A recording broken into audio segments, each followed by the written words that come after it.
Hello বন্ধুরা, আজকে কি বলো তো, পয়লা বৈশাখ। তো চলো আমার হাজব্যান্ডকে উঠাতে যাচ্ছি, ওকে শুভ নববর্ষ বলবো। তোমাদেরকেও বলবো, ফার্স্টে আমার হাজব্যান্ডকে বলে নিই। তো চলো আমার বরকে উঠিয়ে নিই, তাড়াতাড়ি পুজো দিতে হবে। ওই কই গো, দেখো উঠছে না, কত ঢং দেখো না ইয়ার। আজকে কি বলো না, পয়লা বৈশাখ, শুভ নববর্ষ খেপা। তো চলো জলদি করে রেডি হবে, চলো চলো পুজো দিতে যাবো।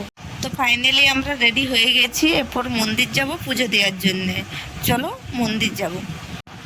তো টোটো আমরা পেয়ে গেছি, এরপর আমরা যাচ্ছি মন্দির। তো আমার হাজব্যান্ডকে দেখো একা একা খাচ্ছে, দেখো একটু মায়া নেই। তো আমরা প্রসাদ এবং মিষ্টি নিচ্ছি, কারণ পুজোর পর তো মিষ্টি খেতে হবে, সকাল থেকে উপোস দিয়ে আছি। তো দেখো আমার হাজব্যান্ড নিচ্ছে। আমাদের প্রসাদ নেওয়া হয়ে গেছে, এবার আমরা মন্দির পৌঁছে গেছি। তো চলো এই প্রসাদটা নিয়ে যেয়ে ঠাকুরকে দেওয়া হোক।